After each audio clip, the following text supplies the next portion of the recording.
Subscribe please. जंगल की चुड़ैल। बहुत समय पहले एक छोटे से गांव के पास एक घना जंगल था। उस जंगल के बारे में कहा जाता था कि वहां एक चुड़ैल रहती है। दिन में जंगल सामान्य दिखता था, लेकिन जैसे ही सूरज ढलता वहां से अजीब अजीब आवाजें आने लगती। लोग कहते थे कि जो भी रात में जंगल में गया वह वापस नहीं लौटा। गांव के लोग उस जंगल के पास जाने से भी डरते थे। लेकिन एक दिन गांव का एक बहादुर युवक अर्जुन, जिसने इन बातों पर विश्वास नहीं किया, जंगल के रहस्य को सुझाने की ठान ली। अर्जुन ने अपनी तलवार ली और रात को जंगल में जाने की तैयारी की।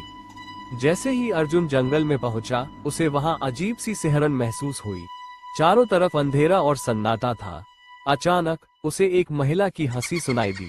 वह हंसी गूंजदार थी और पूरे जंगल में फैल गई। अर्जुन ने अपनी मशाल जलाई और आवाज की दिशा में बढ़ा। कुछ ही देर में उसने एक सफेद साड़ी पहने महिला को देखा। उसकी लंबी लंबी उलझी बालों की लंतें उसके चेहरे को ढक रही थी। जब अर्जुन ने उसके करीब जाकर पूछा, तुम कौन हो, तो वह महिला पलटी। उसके चेहरे की जगह सिर्फ काली गहरी आंखें और खौफनाक हंसी थी। महिला ने कहा, मैं इस जंगल की रक्षक हूँ, लेकिन मैं चुड़ैल क्यों बनी, ये जानना चाहती हो? अर्जुन ने हिम्मत करके सिर हिलाया। चुड़ैल ने बताया कि मैं पहले इसी गांव की रहने वाली थी। मेरा नाम कुसुम था। मैं बहुत दयालु और खूबसूरत थी, लेकिन गांव के जमींदार ने मेरी जिंदगी बर्बाद कर दी। जमींदार ने मुझे बदनाम कर गांव से निकाल दिया। दुख और अपमान में मैंने जंगल में अपनी जान दे दी। मेरी आत्मा को शांति नहीं मिली और मैं चुड़ैल बन गई।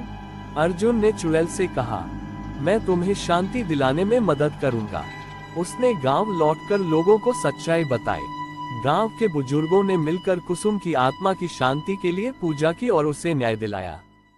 इसके बाद जंगल से अजीब घटनाएं होना बंद हो गईं।